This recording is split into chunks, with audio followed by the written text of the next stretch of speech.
दोस्तों बहुत से भाई पूछते हैं कि भाई क्या 2026 में हमें नई दुकान करनी चाहिए।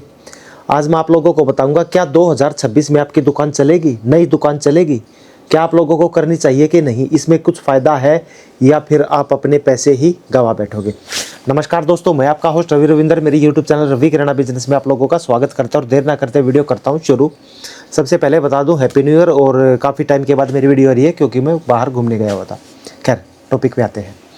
देखो 2026 में अगर आपको दुकान करनी है तो वो चीज़ भूल जाइए जो आप 2025 या उससे पहले का टाइम था कि एक कोई भी दुकान करता वो चल जाती। अब वो काम नहीं है। क्यों नहीं है, सबसे पहला पॉइंट बता देता हूँ मैं। ऑनलाइन कितनी दुनिया भर की एप्लीकेशन आ चुकी है मार्केट में और वो होम डिलीवरी करती है, ऑनलाइन करती है। कुछ आइटम ऐसे होते हैं उनके पास जो वो हमसे भी सस्ते आइटम घर बैठे बैठे प्रोवाइड करवा देते हैं।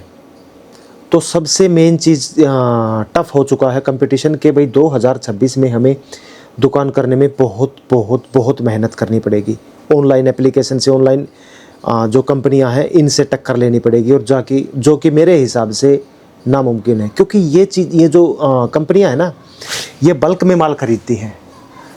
किसी भी कंपनी, जो भी कंपनी है, जैसे ब्रिटानिया है, पार्ले है, कोई और भी XYZ कंपनी है, तो वो बल्क में माल खरीदती है। अब बल्क में उनको सस्ता पड़ता है। हम कितनी, 1 पेटी, 2 पेटी, 3 पेटी, 5 पेटी खरीद लेंगे, वो पूरे के पूरे गोदाम के गोदाम खरीदते हैं कंपनियां, बड़ी बड़ी जो कंपनियां हैं, और फिर उसको होम डिलीवरी करती हैं। तो 2026 में सबसे मेन पॉइंट तो ये है कि आपको ऑनलाइन एप्लीकेशन, ऑनलाइन इन कंपनियों से टक्कर लेनी पड़ेगी, जो कि बहुत मुश्किल है। जिसका पहले से ऑलरेडी दुकान चल रही है उसको छोड़ के बाकी 2026 में अभी मुश्किल है। पहले से जिसकी चल रही है वो तो चल ही रही है। अब जो कोई नहीं कर रहा है उसको ग्राहक दोबारा से जुटाने पड़ेंगे। अब ग्राहकों के पास तो, सबके पास या तो पहले से ऑलरेडी दुकान है या फिर ऑनलाइन ऐप है, वो अपना घर बैठे मंगाते हैं। तो वो उनको छोड़ के आपके पास क्यों आएगा?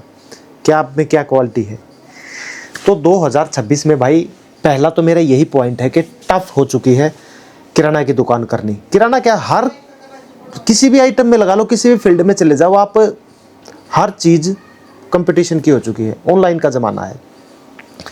तो मेरी तो पर्सनल रिकमेंडेशन यही है कि भाई मेरे एक दुकान के एक्सपीरियंस के हिसाब से मैं यही बताऊंगा कि अगर आपको दुकान करनी है तो थोड़ा सोच समझ के इन एप्लीकेशनों को, अगर ये जो ऑनलाइन ऐप है, ये कंपनियां हैं, इनको अगर टक्कर दे पाओ तो ही आपकी दुकान चलेगी। अदरवाइज़ तो फिर कस्टमर गिने चुने ही है।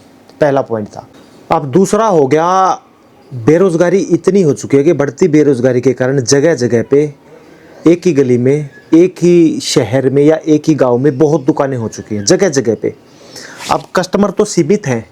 कस्टमर आपके एरिया में, आपके गांव में अगर मान लो कि 100 कस्टमर हैं और दुकानें पहले एक थी, अब होगी 10, तो वो डिवाइड हो गए, 10-10 कस्टमर सबको डिवाइड हो गए। तो ये भी एक चक्कर है कि बढ़ती बेरोज़गारी के कारण सब दुकानों की संख्या बढ़ चुकी है। क्यों बढ़ चुकी है किराना की दुकानों की? क्योंकि ये जो दुकान है ना, ये सबको ईजी लगती है। ये लोग सोचते हैं कि चल भाई किराना की दुकान कर लेते हैं, छोड़ो किराना की दुकान करते हैं, मैटर ख़त्म। क्यों? सबसे ईजी है, ना कोई पढ़ाई लिखाई की ज़रूरत, ना कुछ XYZ कोई एक्सपीरियंस की ज़रूरत नहीं। तो सबके मन में यही आता है कि किराना की दुकान करते हैं। अब उसकी वजह से कंपटीशन बढ़ चुका है। क्यों बढ़ चुका है?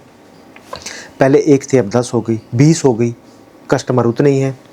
तो ये चीज़ भी आप लोगों को थोड़ा सा देख के करना होगा 2026 में, अभी में, कि आपकी दुकान चलेगी तो कैसे चलेगी। इतनी दुकानें हैं, अगर आपके अगल बगल में मान के चलना 10 दुकानें हैं, 5 दुकानें हैं, तो बेशक मत करना। अगर आपको लगता है कि आप किसी गली मोहल्ले में, गांव में दुकान कर रहे हो और आपके नियर बाय में 500 मीटर या 500 मीटर बहुत हो जाता है, 500 मीटर में अगर कोई भी दुकान नहीं है तो बेशक बेझिझक कर लेना, फिर आपकी दुकान चल जाएगी।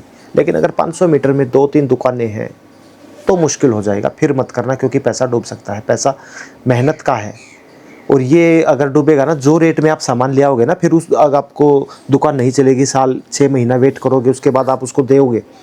मान लो 2 लाख का माल लाए हो, वो 1,70,000 60,000 का बिकेगा, क्योंकि उस रेट में वो बिकेगा नहीं। फिर आपकी जो फिटिंग होगी वो भी ख़राब होगी, बहुत चीज़ें हैं, तो नुकसान ही होगा कुल मिला के। इस वीडियो का मेरा मतलब ये नहीं है मैं आप लोगों का मोटिवेट डाउन करना, कभी ये सोच जाओ कि भाई मैं ये क्या पॉइंट बता रहा हूँ। ये मैं सच बता रहा हूँ, जो अभी जेन्युइनली चले हुए हैं वो ही बता रहा हूँ मैं। तो थोड़ा सा देख के आप लोगों को दुकान करनी होगी। दूसरा पॉइंट था तीसरे पॉइंट की मैं अगर बात कर लूँ तो हर आइटम में मार्जिन कम हो चुका है। क्यों कम हो चुका है? जैसा कि मैंने शुरू के 2 पॉइंट बताए, ऑनलाइन प्लस कंपटीशन लोकल दुकानों से। अब उस कंपटीशन में हमें मार्जिन कम करके देना पड़ रहा है। चीनी है, रेट टू रेट देनी पड़ रही है। क्यों? कंपटीशन है। तेल है, आटा है, चावल है, हर चीज़ में कंपटीशन है। लोग ये सोचते हैं कि मेरे पास कैसे भी करके कस्टमर आए, मैं उसको कम रेट में दूंगा। दूसरा दुकान वाला ये सोचता है कि ये कस्टमर मेरे पास आए, मैं इसको कम रेट में दूंगा। उसमें कंपटीशन हमारा बढ़ चुका है। कंपनी मार्जिन उतना ही दे रही है, लेकिन हम अपने मार्जिन को काट काट के कस्टमर को लालच में लाने की कोशिश कर रहे हैं, जिससे आपका मार्जिन कम हो गया। अब खर्चे तो उतने ही होंगे। आपने दुकान कर ली ना, एक बंदा आपको रखना पड़ेगा आपकी दुकान पे, एक आपको हेल्पर चाहिएगा, फिर बिजली का बिल है और बहुत खर्चे हो जाते हैं, इन्वर्टर है और बहुत खर्चे हो जाते हैं। तो उन सब खर्चों में अगर आपका मार्जिन कम हो गया तो वो तो आपको दिक्कत देगा ही। तो तीसरा ये मार्जिन का भी है। जैसे कि मैंने शुरू में बताया, ऑनलाइन एप्लीकेशन है, जो ऑनलाइन कंपनियां हैं वो कम मार्जिन पे अपना माल बेच रही है। 10 वाला बिस्किट 9 रुपये में बेच रही है, 8 रुपये तक भी बेच रही है। इतने का तो आपको ही पड़ता है। तो मार्जिन कम हो चुका है। दूसरा, लोकल दुकानें वाले हैं जो आपके कंपटीशन में बैठे हैं, वो भी कम रेट में दे देंगे, फिर कैसे चलेगी? और आप तो वैसे भी नए नए हो, नया नया दुकानदार है, उसके पास कस्टमर ही उसको लाने हैं, तो बड़ा पंगा हो सकता है। तो सोच समझ के आप लोगों को दुकान करनी, तीसरा पॉइंट था।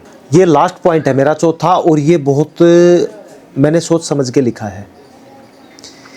इसमें क्या है कि जो पहले छोटी दुकान हम कर लेते थे ना, 2 लाख 3 लाख 1,50,000 में हम दुकान करके बैठ जाते थे, अब वो टाइम ख़त्म। कम से कम बता रहा हूँ, 5 से 10 लाख रुपए का आपकी दुकान में माल भरना पड़ेगा अगर आपको दुकान करनी है। 5 लाख से कम वाले बेशक दुकान मत करना, 5 से 10 लाख रुपए का आपको दुकान में माल भरना पड़ेगा। पूरे बड़े लेवल पे आपकी दुकान होनी चाहिए, आपकी दुकान में अच्छा खासा स्पेस होना चाहिए। इतना है तो करना, अदरवाइज मत करना। क्योंकि उस दुकान में आपके में कॉस्मेटिक आइटम होना चाहिए, स्टेशनरी का टोटल आइटम होना चाहिए, क्रॉकरी का टोटल आइटम होना चाहिए। क्रॉकरी का समझ गए ना, प्लास्टिक का सामान, सब्जी होनी चाहिए आपके पास। ऐसी आइटम होनी, यूनिक आइटम आपके पास होनी चाहिए जो दूसरी दुकानों पे ना हो। लाइक प्रिंटर है, जो ये 3 आइटम मैंने बताई, ये है। ये सब चीज़ें आपको रखनी पड़ेंगी। और 5 से 10 लाख का बजट मैंने क्यों बोला? क्योंकि इतने बजट में ही ये सारा सामान आपकी दुकान में आ पाएगा। आपकी दुकान में अगर सारा सामान होगा तो कस्टमर ये भी तो सोचते हैं कि मुझे ऐसी दुकान चाहिए जो एक ही छत के नीचे मुझे सारा सामान मिल जाए। तो आपको एक ही छत के नीचे उसके सारे सामान रखने पड़ेंगे, तब जाके दुकान चलेगी। छोटी दुकानों को खा चुकी है ये ऑनलाइन कंपनियां, साफ बता रहा हूँ मैं, उन छोटी दुकानों को ये खा चुकी है। तो सारा सामान आप अगर रखोगे तो ही आपकी दुकान चलेगी, तो ही आप दुकान करने की सोचना। कम से कम 5 लाख का जिसका बजट हो वो दुकान की तरफ जाना भाई, अदरवाइज अपने पैसे मत डुबोना, नौकरी कर लेना। ठीक है, तो ये थे मेरे एक्सपीरियंस के हिसाब से 4 पॉइंट जो मैंने आप लोगों के साथ शेयर किए। मुझे लगता है ये इतने ही पॉइंट काफ़ी है आप लोगों को समझाने के लिए कि आप लोगों को दुकान करनी चाहिए कि नहीं। उम्मीद करता हूँ मेरी वीडियो पसंद आई, अच्छी लगी तो लाइक कर देना, चैनल को सब्सक्राइब कर देना। मिलता हूँ नेक्स्ट वीडियो में, तब तक के लिए नमस्कार।